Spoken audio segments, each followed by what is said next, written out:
Assalamualaikum warahmatullahi wabarakatuh. Kami dari kelompok 6 yang beranggotakan pertama Vika Ayu Lestari, kedua Bumi Angin, ketiga Siti Rohma Akmalina, keempat Husnus Nafisah, kelima Anggi Dwi Wahyuningsih. Kami akan sedikit menjelaskan tentang metode penafsiran kontemporer.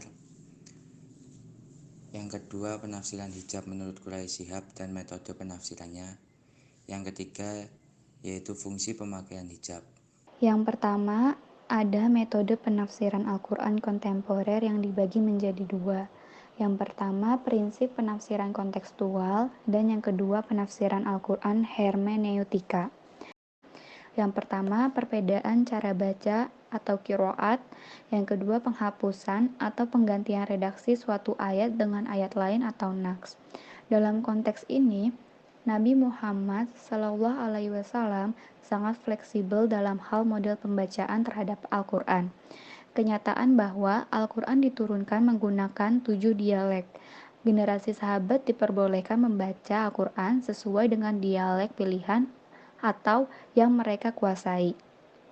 Selanjutnya adalah fenomena naqs, di mana fleksibilitas tentang perubahan ketetapan hukum ketika pewahyuannya masih berlangsung lebih banyak disesuaikan dengan kondisi saat itu. Fleksibilitas dalam bidang cara baca Al-Quran dan perubahan ketetapan hukum tersebut bertujuan untuk memberikan kemudahan bagi umat Islam dalam aktualisasi ajaran Islam. Sehingga yang menjadi inti fleksibilitas Al-Quran adalah bagaimana pelajaran dari fakta tersebut dipahami sebagai upaya Nabi dalam mengakomodir kebutuhan-kebutuhan zaman pada masa itu, untuk kemudian ditarik ke dalam pengalaman saat ini. Nabi telah memungkinkan fleksibilitas dalam menyesuaikan Al-Quran dengan kebutuhan umat pada saat itu, sehingga konsep terhadap fleksibilitas Al-Quran bisa digunakan dan menjadi argumen serta justifikasi bagi praktek penafsiran baru atas Al-Quran dan demi mengakomodir kebutuhan-kebutuhan umat saat ini. Al-Quran hermeneutika. Hermeneutika secara bahasa diambil dari istilah Yunani hermeneuin yang berasal dari bahasa Grek hermeneutikos, yang mengandung 3 dasar makna. Pertama, yaitu mengungkapkan, kedua, menjelaskan, dan ketiga, menerjemahkan. Hermeneutika secara istilah adalah suatu istilah baru yang bersifat akademik untuk menafsirkan maksud, pengertian, dan tujuan dari teks-teks kuno. Yang pertama, sejarah penafsiran hermeneutika Al-Quran. Hermeneutika mulai dikaji dalam ilmu keislaman secara mendalam oleh sarjana muslim pada abad 19 Masehi. Di antaranya yaitu Hasan Hanafi, Fazlur Rahman, Muhammad Arkon, Nasr Hamid Abu Zaid, Rifat Hasan, Aminah Wadud, Farid Esak, dan lain-lain. Mereka dikenal sebagai tokoh yang mempelopori teori hermeneutika sebagai salah satu teori penafsiran Al-Quran dengan berhujjah bahwa tafsir-tafsir klasik perlu dikaji kembali untuk diselaraskan dengan dunia modern. Menurut Farid Esak, dalam buku beliau Liberation and Pluralism, praktik hermeneutika sebenarnya telah dilakukan oleh umat Islam sejak sekian lama, khususnya ketika memahami Al-Quran. Meskipun demikian, hermeneutika tidak mendapat sambutan yang positif dari umat Islam tradisional, karena hermeneutika membawa beberapa bentuk aplikasi yang sangat bertentangan dengan pendirian para ilmuwan muslim konvensional. Di antara implikasi tersebut adalah disebabkan hermeneutika akan memberikan implikasi terhadap perubahan hukum-hukum yang telah mapan. Hal tersebut akan mengakibatkan perpecahan di kalangan umat Islam, seperti yang terjadi terhadap umat Kristen, di mana mereka menggunakan teori hermeneutika untuk memahami Injil, sehingga mereka terbagi menjadi 2 kelompok, Protestan dan Katolik. Kedua, problematika penerapan hermeneutika sebagai cara penafsiran Al-Quran. Di antara konsep-konsep yang menjadi panduan tokoh-tokoh hermeneutika dalam penafsiran Al-Quran adalah relativisme, tafsir, dekonstruksi syariah, dan menolak otoritas mufassir.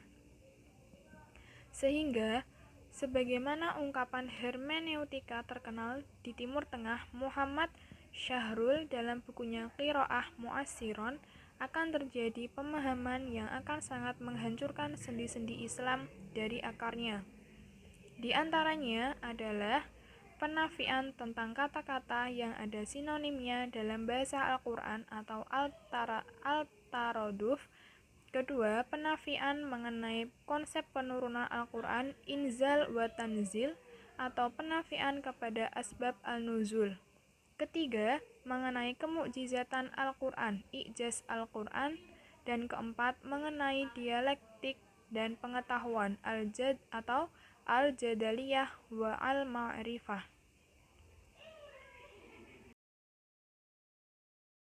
Definisi hijab menurut Muhammad Quraisy Shihab.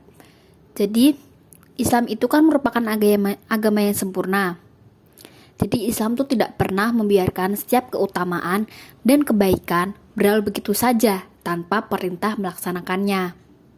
Nah, perintah melaksanakannya itu salah satunya perintah tentang etika wanita muslimah berhijab.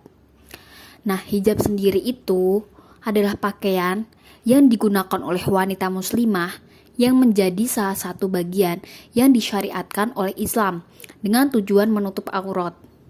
Pengertian hijab secara mendasar menurut KBBI adalah mencegah, menghalangi, membatasi.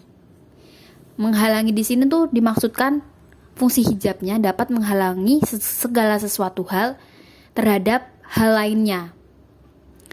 Nah, adapun penafsiran yang dilakukan oleh Muhammad Quraisy Shihab menunjukkan bahwa yang pertama adalah hijab adalah suatu adat kebiasaan suatu daerah dan tidak boleh dipaksakan pada daerah lain.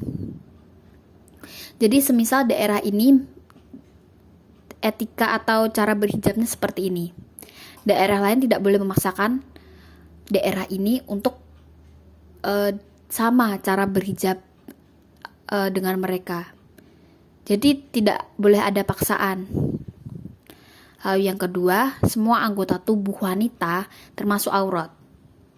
Namun, yang biasa tampak menurut beliau adalah leher ke atas, lalu lengan, dan sebagian dari lututnya ke bawah.